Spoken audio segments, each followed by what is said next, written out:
kakak akan ajarin kalian, adik-adik sekalian tentang tauhid. Apa itu tauhid? Nanti kakak sendiri tanya buat kalian.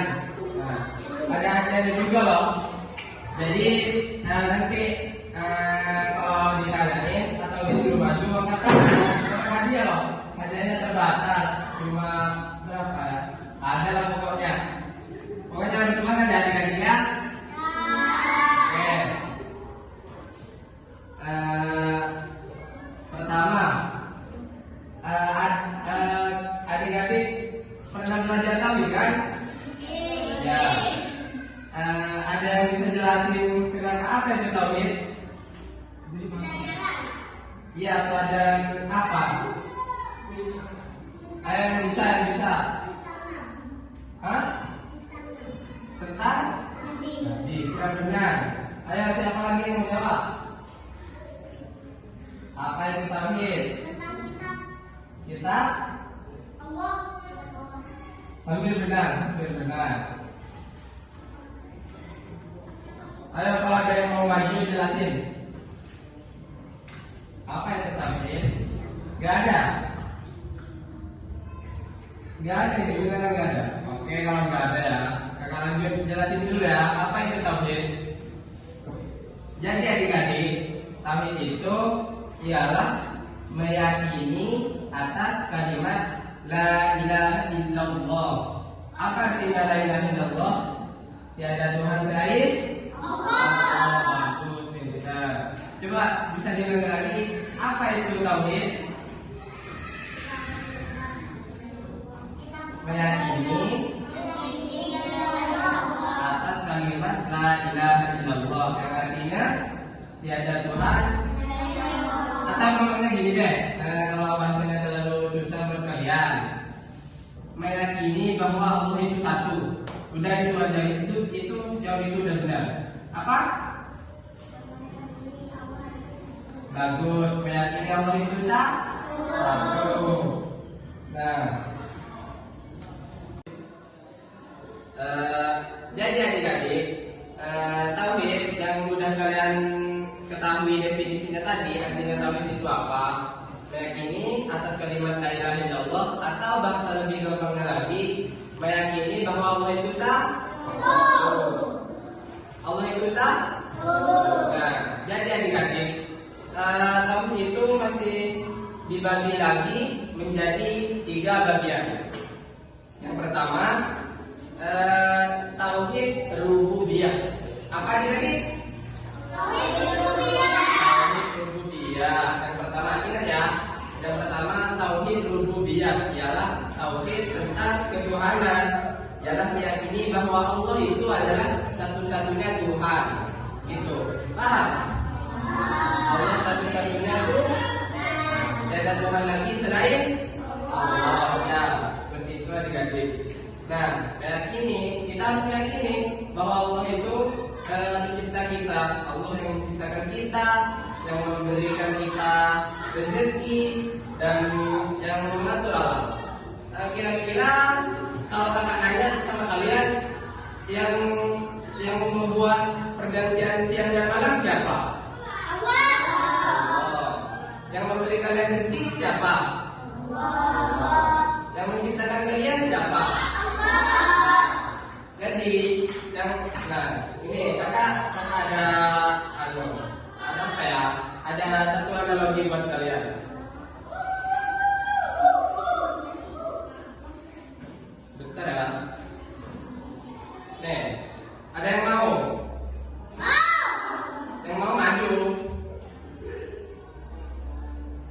Gak ada yang mau? Maju, Apil.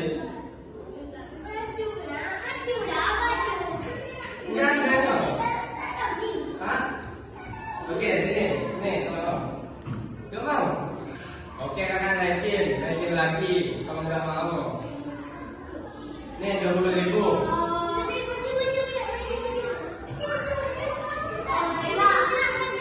Nggak ada yang mau. Saya mau. Jadi kalau nggak mau 2.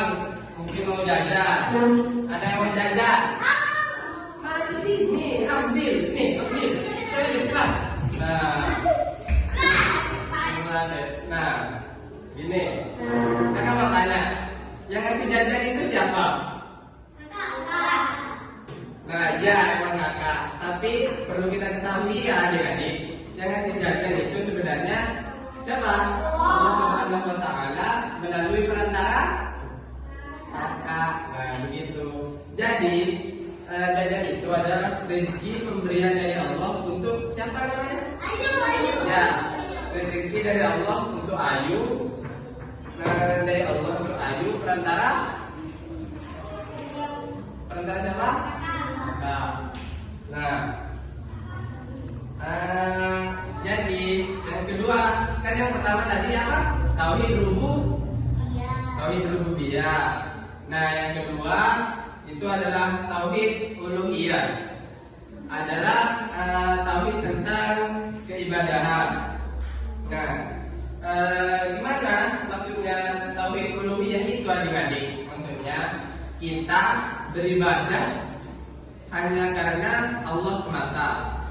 Jadi ibadah kita seperti sholat, puasa, mengaji, bersedekah dan lain-lain itu diniatkan karena Allah.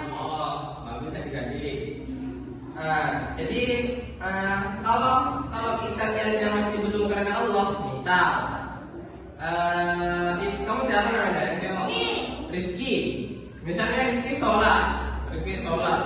Ada teman-temannya, teman ceweknya apalagi. Terus sholat ini kusuk. Biar niatnya itu biar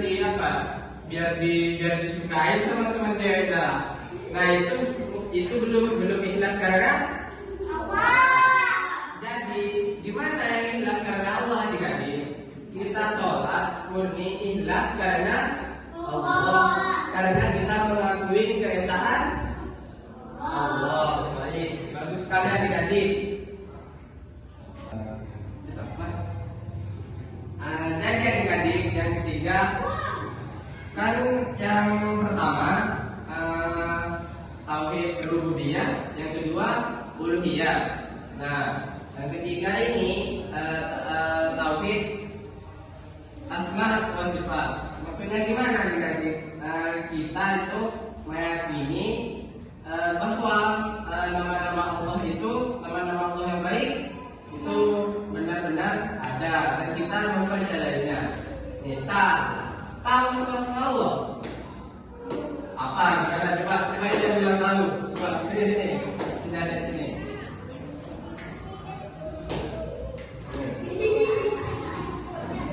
Coba bacakan asma Allah yang kalian tahu aja. Apa itu? Apa? Bukan nama-nama Allah. Allahul ladzi la ilaha illahu Ar-Rahmanu ya Rahim ya Malik ya Kudus ya Salam. Nah, bagus. Coba yang apa ya? Yang Allah Maha melihat itu apa?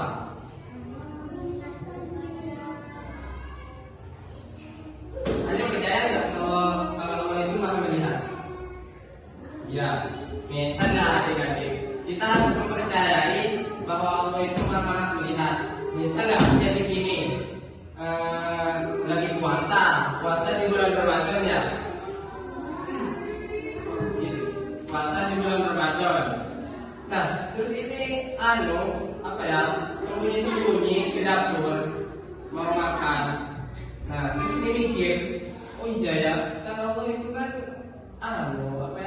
Maha melihat. Jadi apakah kelakuan saya ini sekarang boleh apa tidak? Tidak ya, nggak boleh ya kalau lagi puasa makan ya, jangan dulu ya.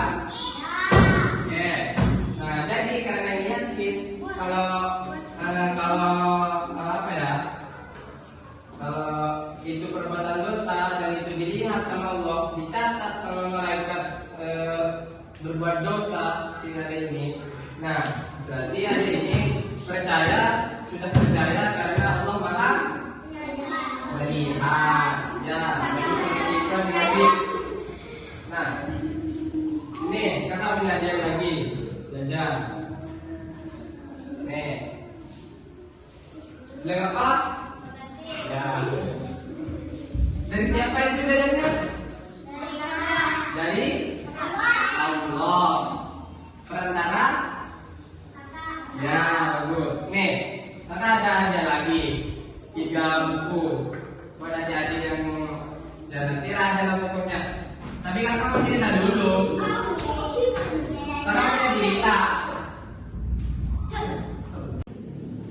Jadi adik-adik, kakak mau cerita tentang Nabi Ibrahim. Jadi dengerin baik-baik ya, soalnya ini nanti kakak mau tanya lagi ke kalian apa yang udah kakak ceritain tentang Nabi Ibrahim ke kalian. Nanti bagi kalian yang bisa jawab, angkat tangan ya. Nanti udah pada dialog. Jadi gini, Nabi Ibrahim itu dulu pas lahirnya Nabi Ibrahim itu berbarengan sama dilantiknya Raja Namrud di Babilonia. Raja Namrud ini raja apa? Yang nggak punya agama, dia itu mengaku sebagai Tuhan. Nah, setelah Raja Namrudnya dilantik karena ayahnya meninggal, dilantiklah si Raja Namrud itu. Nah, pas dilantik Raja Namrud itu langsung apa ya? Langsung mengaku sebagai Tuhan. Dia bilang ke kaumnya Raja Namrud, wahai kaumku, percayalah aku sebagai Tuhanmu, kata Raja Namrud. Padahal Raja Namrud itu kan manusia, ya kan? Bukan Tuhan, tapi Raja Namrud karena status dia sekarang sudah sebagai raja, jadi itu dia sekarang sombong. Bukan soleh, tidak soleh. Nah, jadi suatu malam si Raja Namrud ini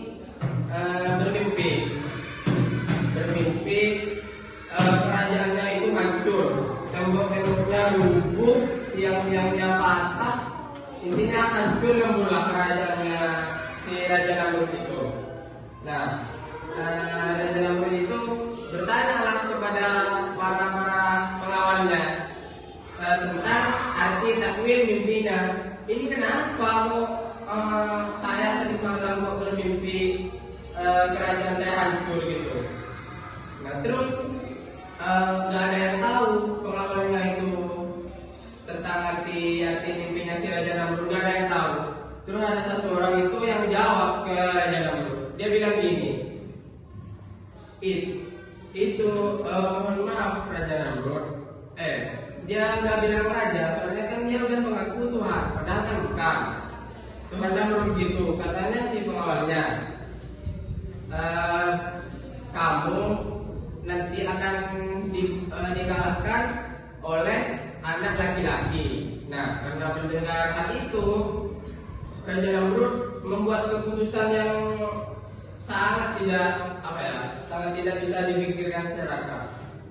Raja Namrud itu menyuruh kepada semua orang yang melahirkan anak laki-laki untuk dibunuh.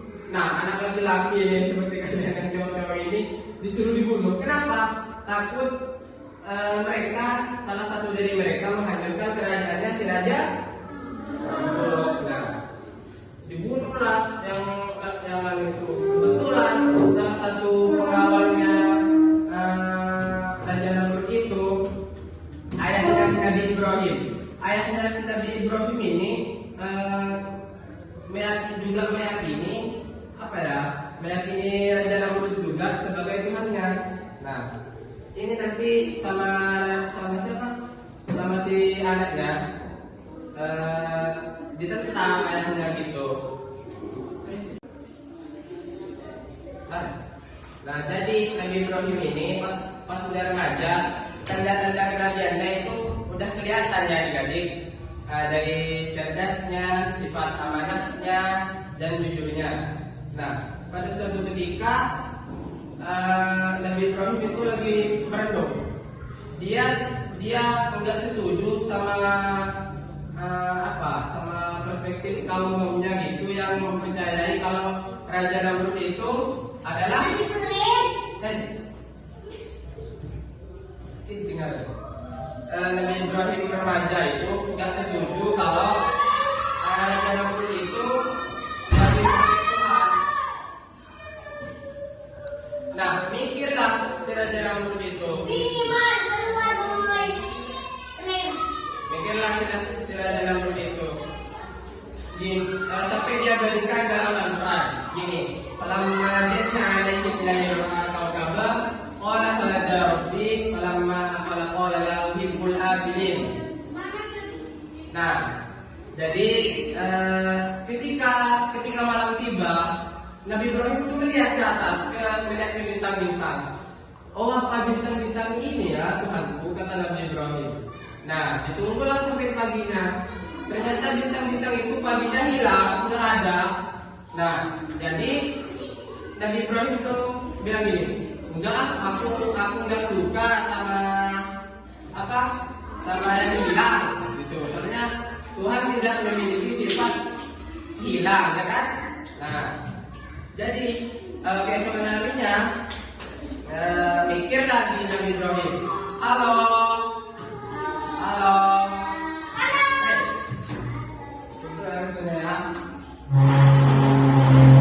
Bentar ya, nanti ngobrol juga.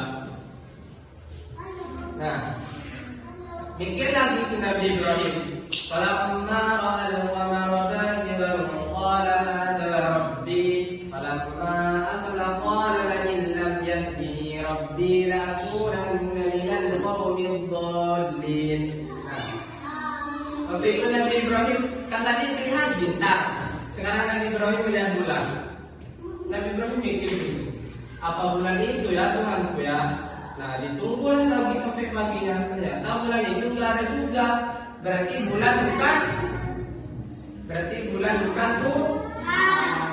Karena Tuhan itu tidak hilang. Nah, teruslah ditunggulah ke siangnya. Ke siangnya Nabi Ibrahim lihat matahari. Dia berikan juga sambungan ayat kayak gini. Falamma asy-syamsa bazigatan qala hadza rabbi hadza akbar. Falamma afalat qala ya qaumi inni bari'un mimma tusyrikun. Halo. Nah, jadi artinya gimana? Pas waktu siang Nabi Ibrahim lihat matahari. Apa matahari ini ya Tuhanku? Soalnya matahari ini ukurannya lebih besar dari bulan dan bintang, itu katanya. Tapi pas malam matahari itu nggak ada lagi pas malam. Berarti matahari itu bukan Tuhan. Nah, itu pintarnya Nabi Ibrahim. Nah, dari kepintaran Nabi Ibrahim itu nanti adalah cikal bakal diutusnya Nabi Ibrahim menjadi nabi sekaligus Rasul. Nah, skip dulu. Nah, singkat cerita, ketika Nabi Ibrahim ini udah umur 40 tahun, nah diutuslah sebagai nabi dan rasul. Sebagaimana Allah mengutus nabi dan rasulnya melalui perantara malaikat siapa? Malaikat siapa? Malaikat Jibril. Bagus. Nah, setelah itu Nabi Ibrahim itu mulai berdakwah. Pertama, dia mengajak ayahnya dulu. Ayah, udah berhentiin budaya ini salah gitu katanya Nabi Ibrahim. Tapi ayahnya itu menolak. Enggak, aku lebih mengakuin si Tuhan Namrud itu katanya Ibrahimnya. Nah, setelah itu Nabi Ibrahim itu lanjut dakwah kepada kaum-kaumnya. Dia bilang lagi kalau semua itu salah, Raja Namrud itu bukan Tuhan. Orang Raja Namrud juga punya tangan sama punya kaki. Masa Tuhan punya tangan sama kaki? Ya, enggak kan? Beda ya, Tuhan sama makhluknya ya, beda ya. Nah itu karena ditolak sama kaumnya. Nah, Raja Namrud itu Nabi Ibrahim itu pergi ke kuilnya mereka, tempat ibadahnya mereka. Nah, tempat ibadahnya itu ada patung-patung.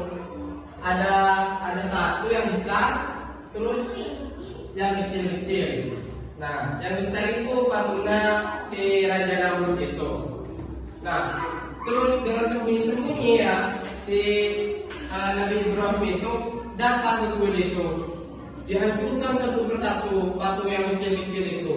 Dipotong kepalanya, dihancurin badannya, terus disisain satu yang besar. Nah, terus tapaknya yang dibuat hancurin patung-patungnya yang kecil, ditaruhlah ke patungnya yang besar.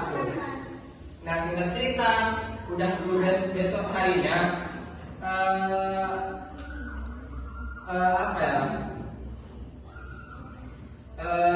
umatnya siapa yang mengakui Raja Namrud itu kan beribadah datang itu ke kuilnya. Pas kaget itu bilang gini, oh siapa yang ngancurin patungnya yang kecil. Nah, salah satu saksi mata bilang, oh ini pasti ulahnya si Ibrahim ini, aku lihat tadi malam, katanya gitu. Dipanggillah Nabi Ibrahim untuk meminta penjelasan. Pas Nabi Ibrahim datang, ditanya, "Hei Ibrahim, apa benar kamu yang menghancurin Tuhan-Tuhan kami ini?" Kata si mereka penyembah berhalanya. Terus gimana? Dijawab sama Nabi Ibrahim. Enggak. Coba tanya ini tuh sama patung yang besar. Orang patung yang besar itu yang pegang kapaknya. Nah, terus bilang gini, orang-orang yang menyembah berhalanya, kok mau ditanya patung yang besar? Orang patung yang besar itu nggak bisa ngomong, nggak bisa ngancurin itu, nggak bisa ngapa-ngapain. Nah, dijawablah sama Nabi Ibrahim. Nah itu kalau kamu tahu kalau patung yang besar itu nggak bisa ngapa-ngapain, kenapa kamu sembah? Nah, benar kan? Kenapa patung yang nggak bisa ngapa-ngapain itu sama mereka disembah kan? Kan nggak apa-apa kan? Masuk akal atau tidak? Ya. Nah, setelah itu ada satu orang yang muslim. Oh ini Ibrahim ini harus kita serahkan sama Tuhan kita Namrud gitu. Terus dijawab sama Nabi Ibrahim, gak usah panggil Raja Namrud, biar saya yang nyamperin langsung ke si Raja Namrudnya itu. Nah, dengan kita disampaikanlah itu rutinitas pagi, kan itu ibadahnya pagi hari ya. Nah, orang-orang yang menyembah si Namrud itu datanglah sama Nabi Ibrahim waktu ibadahnya lah istilahnya gitu. Pas datang mereka semua sujud kecuali Nabi Ibrahim. Kecuali Nabi Ibrahim itu tidak sujud sama Raja Namrud, karena Nabi Ibrahim tahu kalau Raja Namrud itu bukan Tuhan. Bagus. Nah, lalu ditanya sama Raja Namrud, kok kamu nggak sujud sendiri gitu katanya? Dari 40 tahun aku jadi Tuhan, cuma kamu yang membangkang. Gitu kata si Raja Namrud. Dijawablah sama Nabi Ibrahim, kamu bukan Tuhan ya? Kamu sama kita, sama punya tangan, sama punya kaki, dilahirkan dari bayi, jadi anak-anak, remaja, sampai usia tua. Kamu sekarang aja berjenggot, itu mana ada teman punya jenggot, katanya Nabi Ibrahim gitu. Karena punya si Namrud itu udah tua, udah 70 tahunan. Nah, Nabi Ibrahim itu gak bilang Raja Namrud, gak bilang Tuhan Namrud, dia bilang langsung gini, Namrud gitu, lapas, kaget para pengikutnya Namrud itu. Kok pas banget itu si Ibrahim? Halo. Jadi dulu yang benar. Nah, dengerin dulu ya. Nah, lalu ditantanglah Namrud itu sama Nabi Ibrahim.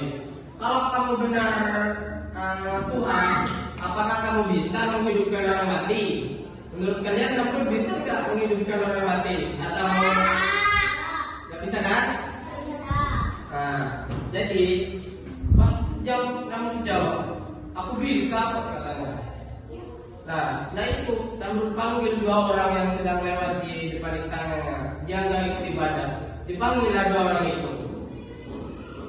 Satunya dibunuh, satunya dibiarkan pergi. Terus bilang gini, sudahnya Namrud. Nah itu, aku menghidupkan orang sama mematikan orang.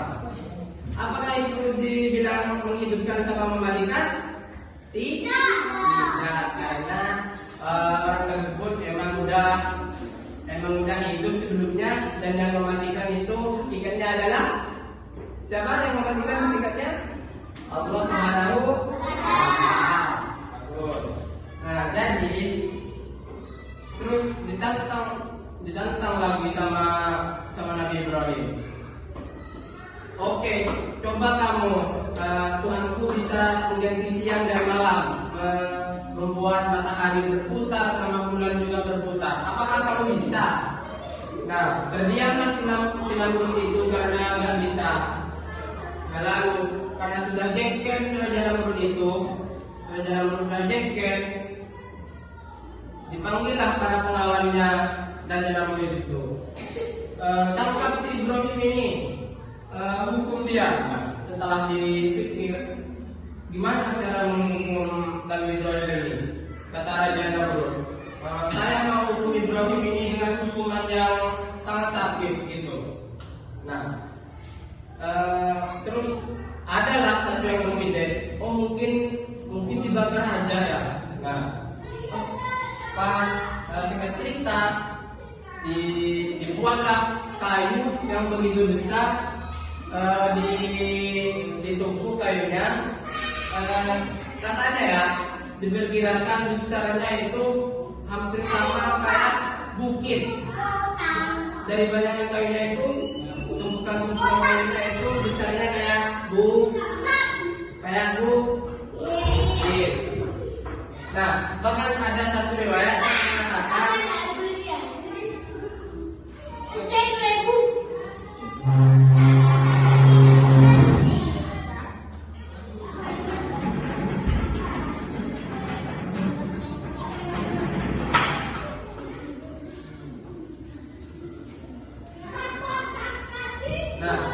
dibuatlah tungku apinya itu. Halo, dengerin dulu, dengerin di sana. Nah, dibuatlah tungku apinya itu. Nah, jadi karena tungku apinya itu besarnya kayak bukit, diperkirakan itu kalau ada burung lewat di atas asapnya aja, bukan lewat di apinya, lewat di atas asapnya aja, itu burung langsung gosong dari saking panasnya. Nah, setelah itu bakarlah kayunya, ditaruh Nabi Ibrahim di tengah-tengah itu. Terus kata Raja Namrud, biarkan itu dia 3 hari. 3 hari itu dibakar Nabi Ibrahim. Nah, terus gimana firman Allah dalam Quran? Qulna ya narukuni bardan wa salaman ala Ibrahim. Nah, Allah bilang sama apinya itu, "Hei api, jadilah kamu dingin dan selamatkan Nabi Ibrahim." Nah, jadi karena api itu sudah diperintah sama Allah Subhanahu wa Ta'ala untuk dingin, jadi Nabi Ibrahim itu nggak kebakar selama 3 hari. 3 hari dibakar, nggak makan, nggak minum. Itu tetap Nabi Ibrahim nggak mati. Itu salah satu mukjizatnya Nabi Ibrahim. Nah, jadi kenapa qulna ya narukuni bardan wa salaman ala Ibrahim? Kalau misalnya Allah udah bilang wassalaman, otomatis Nabi Ibrahim itu mati kedingin. Nah, karena terlalu dingin. Karena Allah bilang bardan wa salaman, dingin dan selamatkanlah Nabi Ibrahim. Nah, Nabi Ibrahim gak terjadi apa-apa meskipun dibakar. Nah, pas 3 hari itu apinya udah mati.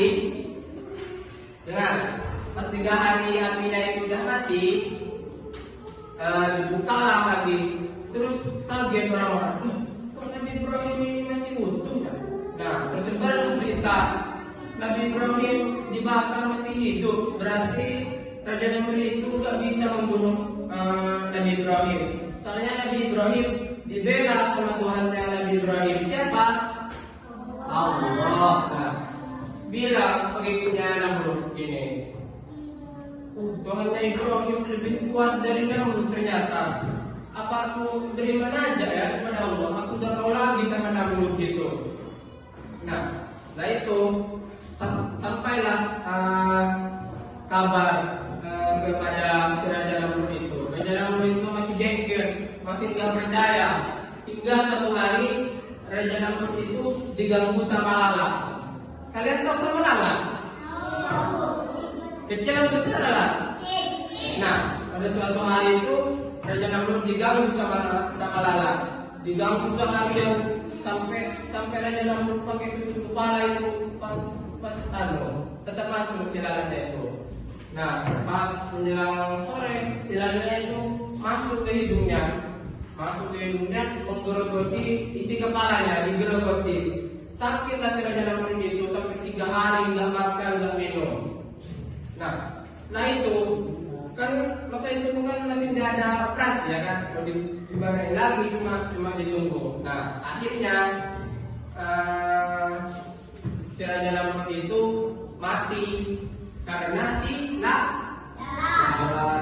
Nah, tersebar berita, kaget semua istrinya Namrud, keluarganya Namrud, pengikutnya Namrud. Kok Namrud mati? Katanya Namrud Tuhan gitu. Oh, ini berarti Namrud itu bukan Tuhan. Siapa Namrud? Manusia dia? Nah, setelah itu orang-orang itu mulai percaya kepada Nabi Ibrahim dan mengikuti risalah Nabi Ibrahim, mengakui bahwa apa? Ya, Allah itu satu. Tuhan yang layak kita sembah hanyalah Allah. Ya, itu seperti itu adik-adik. Nah, jadi pelajaran yang dapat kita ambil dari cerita ini apa? Ada yang bisa nyimpulin dikit aja gak apa-apa. Maju ya, dapat hadiah. Sedikit aja gak apa-apa. Ayo.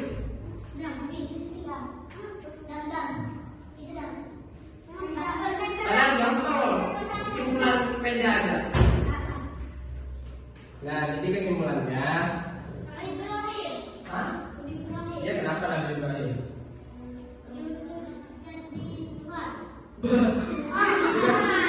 Nabi Ibrahim jadi Tuhan.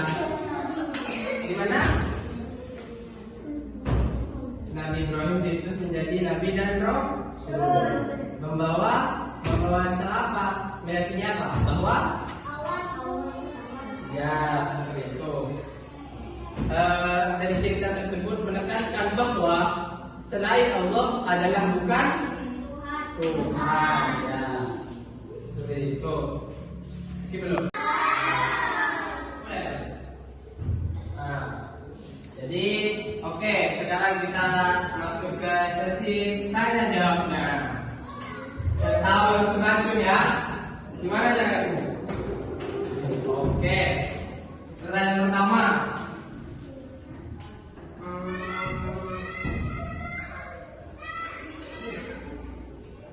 Siapa nama rajanya?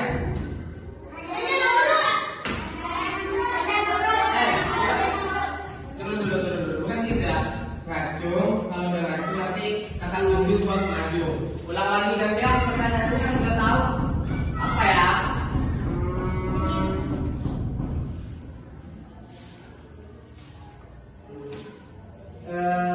Apa ya? Oh gini. Raja Namrud pas malamnya itu mimpi apa? Oh ini duluan. Mimpi kerajaannya. Oke, benar apa salah? Nah, oke. Jadi dapat? Iya. Nah, apa? Siapa yang ngasih bube itu? Perantara. Jadi apa yang harus kita bilang dulu? Alhamdulillah Allah. Terima kasih kakak gitu ya. Bersyukur dulu kepada Allah. Alhamdulillah. Terima kasih kakak gitu ya. Paham kan? Oke, kita terus selanjutnya.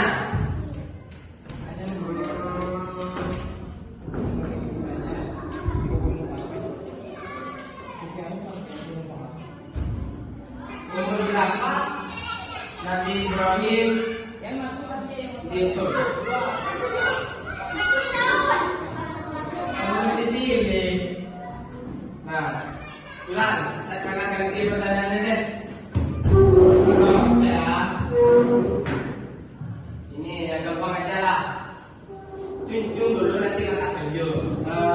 Lebih dulu mana? Dibawa dari mana Nabi Ibrahim sama ibunya?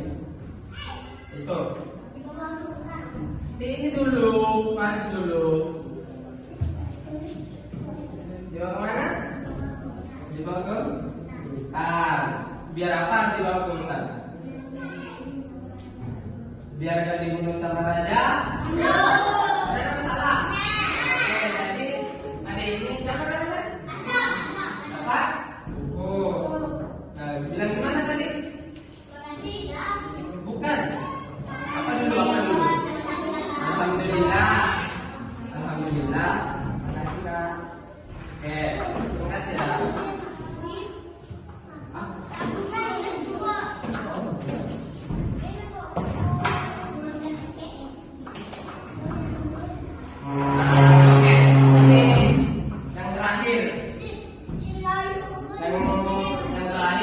Bukan pertanyaan.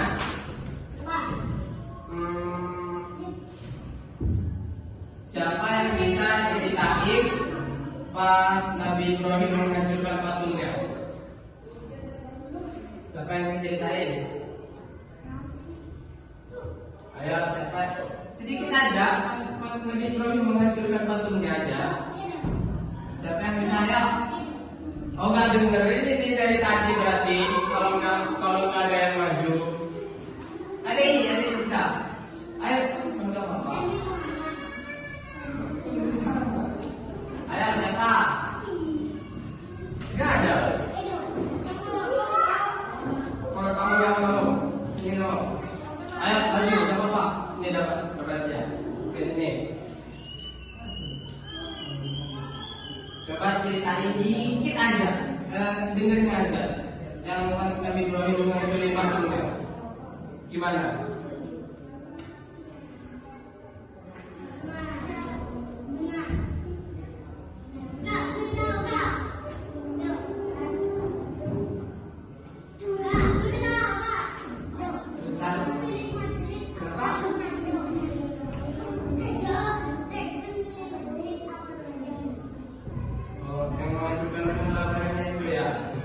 Kenapa dihancurin? Karena bukan Tuhan.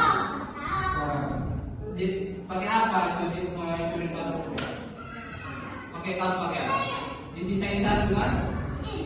Oke. Siapa namanya? Hah? Ayo. Benar ceritanya ini, teman-teman. Nah, oke. Terima kasih. Nah, ini bagus aja ini. Langsung mengamalkan apa yang kita pelajari tadi. Gimana? Kalau dikasih sesuatu, bilang gimana? Makasih ya Allah. Alhamdulillah dulu. Alhamdulillah rabbil alamin. Makasih gitu. Alhamdulillahnya bersyukur kepada Allah. Makasihnya bilang ke yang ngasih. Jadi kurang lebih seperti itu ya teman-teman. Coba kakak tanya lagi, apa itu tauhid? Apa itu tauhid? Ya, bukan. Yang sini nggak jawab. Apa itu tauhid? Nah ini siapa? Allah, bagus. Nah, oke. Jadi adik-adik paham ya yang tadi dijelasin tadi ya?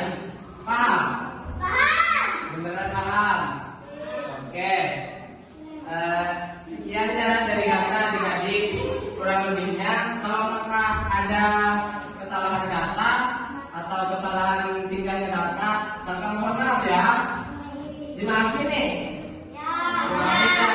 Benar dimaafin? Ya. Oke, terima kasih adik-adik. Wassalamualaikum warahmatullahi wabarakatuh.